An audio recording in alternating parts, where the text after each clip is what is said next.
असरुद्दीन ओवैसी यांच्या उपस्थितीत छत्रपती संभाजीनगरमध्ये पैदल रॅली काढण्यात आली आणि या पैदल रॅलीमध्ये इम्तियाज जलील सुद्धा सहभागी झाले। काय सांगाल, दुसऱ्यांदा मोठे शक्ती प्रदर्शन करतात? नाही, शक्ती प्रदर्शन नाही आहे, हे कुठेही गेलं या शहरामध्ये तर असाच प्रतिसाद तुम्हाला दिसायला मिळतं। ओवैसी साहेबांशी एमआयएमशी प्रेम करणारे खूप सारे लोक आहे, आपण अनेक निवडणुकीमध्ये बघितलेलं आहे।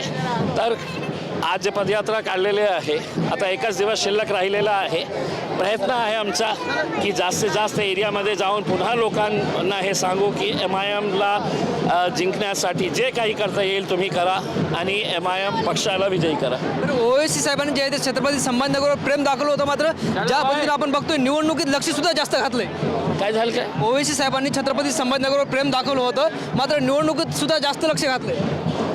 100% आज ओवैसी साहेबांना कोणालाही विश्वास नाही होतो की एमआयएम पक्ष या शहरातून एक आमदार निवडून देईल, एक खासदार निवडून देईल, पण लोकांनी दिलं होतं। उसमें महानगरपालिकाची जी पहिली निवडणूक आम्ही लढवली होती, 26 कॉर्पोरेटर्स आमचे निवडून आले होते। आता तुम्ही बघा, हे जे लहानसा एक हे तयार केलं होतं आम्ही पौधा, ते मोठा वृक्ष झालेला आहे। आता 48 उमेदवार रिंगणात आहे, तर काय वाटतं?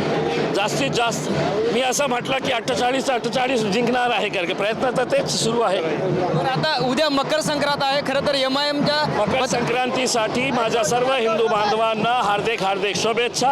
अपेक्षा हे आहे, सर्व हिंदू धर्माच्या लोकांनी उद्या पतंग उडवा, आपल्या धर्माचा एक मोठा हे असतं। सर ऐका ना, काल नितेश राणे आले होते, त्यांनी तुमच्यावर टीका केली। ते असं म्हणतात की मोदींच्या योजना घेतात आणि मतदान करताना इस्लाम आठवतो। तर तुम्ही तुमच्या खिशात देता का पैसे जे आहे, तर तुम्ही खिशातून देता का की तुमचं घर गाडी विकून देता का? हे आमचे टॅक्सचे पैसे आहे। मतदान कोणीही कुणालाही करू शकतं, लोकशाहीमध्ये असंच आहे। तुमची काय दादागिरी आहे का, तुमची काय दमदाटी आहे का की आम्हालाच मतदान करायचं?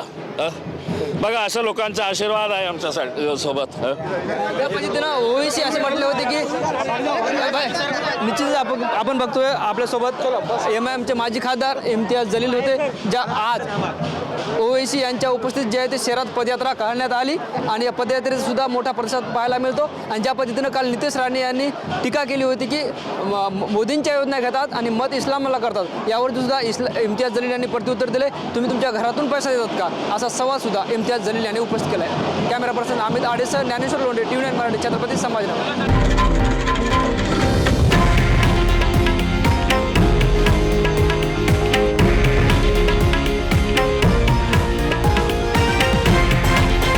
हे आहे देशातील नंबर 1 न्यूज नेटवर्क आणि आपण पाहत आहात TV9 मराठी, एकमेव।